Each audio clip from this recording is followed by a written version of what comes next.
أعوذ بالله من الشيطان الرجيم. بسم الله الرحمن الرحيم. يا أيها المزمل قم الليل إلا قليلا نصفه أو انقص منه قليلا أو زد عليه ورتل القرآن ترتيلا إنا سنلقي عليك قولا ثقيلا إن ناشئة الليل هي أشد وطئا وأقوم قيلا إن لك في النهار سبحا طويلا واذكر اسم ربك وتبتل إليه تبتيلا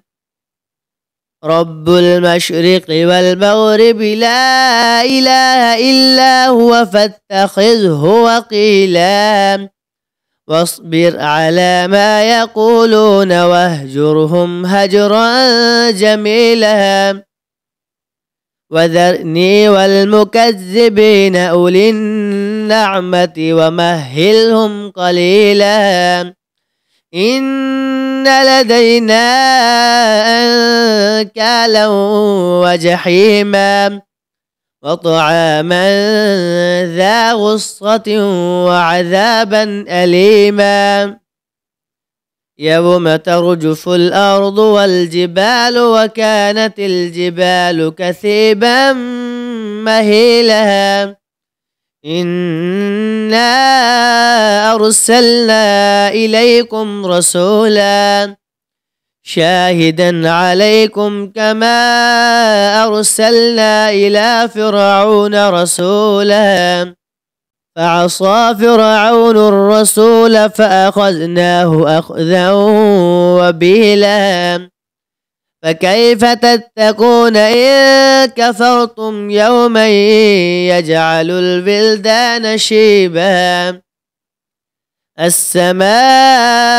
منفطر به كان وعده مفعولا إن هذه تذكرة فمن شاء اتخذ إلى ربه سبيلا إن ربك يعلم أنك تقوم أدنى من ثلثي الليل ونصفه وثلثه وطائفة من الذين معك والله يقدر الليل والنهار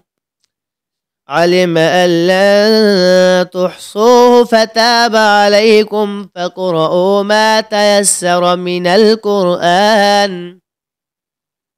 علم أن سيكون منكم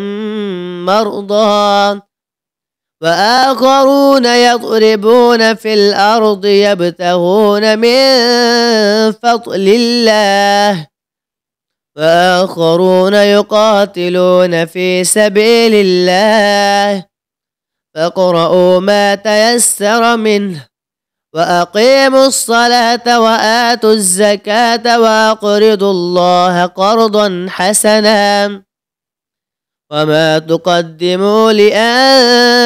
لأنفسكم من خير